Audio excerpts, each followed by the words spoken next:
আল্লাহ তাআলা আমাদেরকে যে পাথেয় দিয়েছেন, প্রত্যেকটা ইবাদতের জন্য পাথেয়, যেমন হজের ক্ষেত্রে বলা হয়েছে ফাতাযাওয়াদু ফাইন্না খায়রা যাদি খায়রাজ যাদি আত-তাকওয়া। তাকওয়া, যে সেখানেও কিন্তু পাথেয়র কথা, তাকওয়ার কথা বলা হয়েছে।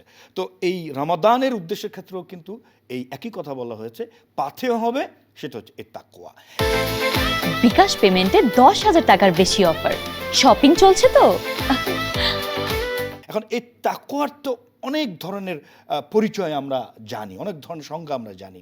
আমার কাছে ইমাম গাজ্জালী রাহিমাহুল্লাহর এই পাথেয়র হিসেবে তার এই পরিচিতিটা খুব ইফেক্টিভ মনে হয়। তিনি যেভাবে বলেছেন সেটা হচ্ছে যে আমরা যখন একটা কণ্টকাকীর্ণ একটা কাঁটাযুক্ত রাস্তায় যখন হাঁটি, খুব সতর্ক এঁটো হয়ে হাঁটি, এই জন্য যেন আমার শরীরের মধ্যে কাঁটা না লেগে যায়, অথবা আমার কাপড়ে যেন না লেগে যায়, যেমনটা খুব কেয়ারফুল থাকি, ঠিক তদ্রূপ আমাদের জীবন যখন আমরা চালনা করব, আমাদের জীবন দর্শনে, আমার জীবন দৈনন্দিন জীবনের প্রত্যেকটি ক্ষেত্রেই যেন আমরা ঠিক গুনাহ থেকে এভাবে সতর্ক থাকি। তার মানে সোশ্যাল লাইফে অনেক সমাজের মধ্যে ফিতনা, ফাসাদ, বিপর্যয়, খুন খারাপি, মারামারি, কাটাকাটি এগুলো থাকবে, কিন্তু এর মধ্য থেকেই অত্যন্ত সতর্কতার সাথে আমাকে মানে পথ বাড়াতে হবে, পথ চলতে হবে। এবং এমনটাই বলেছেন ইমাম গাজ্জালীর বক্তব্যটা এরকম।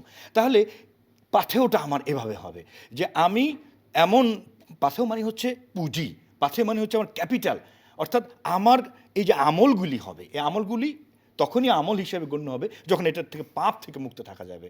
আমার আমলের সলে ততক্ষণ পর্যন্ত সৎকর্ম হিসেবে গণ্য হবে না যতক্ষণ না পর্যন্ত আমলের মধ্যে পাপাচার থেকে মুক্ত না থাকা যাবে।